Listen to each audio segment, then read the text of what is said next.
اعوذ باللہ من الشیطان الرجیم بسم اللہ الرحمن الرحیم۔ کیا قربانی کے لیے دو دانت کا بکرا یا دو دانت کا جانور ہی ہونا ضروری ہے؟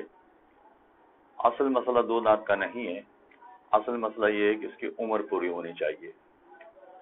اور گائے اور بکرا، اس کے لیے آیت اللہ سیستانی کا نظریہ یہ ہے، یہ احتیاط واجب ہے کہ اس کے 2 سال مکمل ہو چکے ہوں۔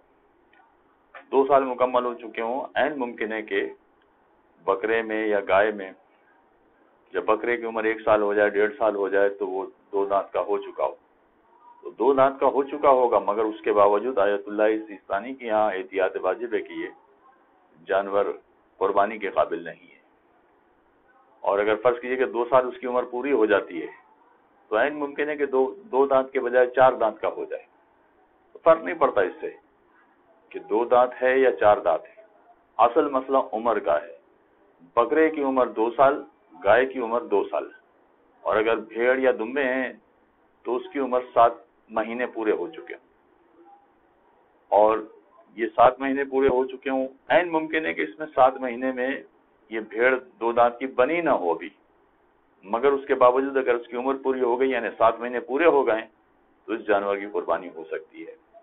اب ایک بنیادی مسئلہ یہ رہتا ہے کہ ہمیں کیسے پتہ چلے کہ یہ بکرا 2 سال پورے کر چکا ہے یا نہیں، گائے 2 سال کی ہو گئی یا نہیں، ہمیں کیسے پتہ چلے؟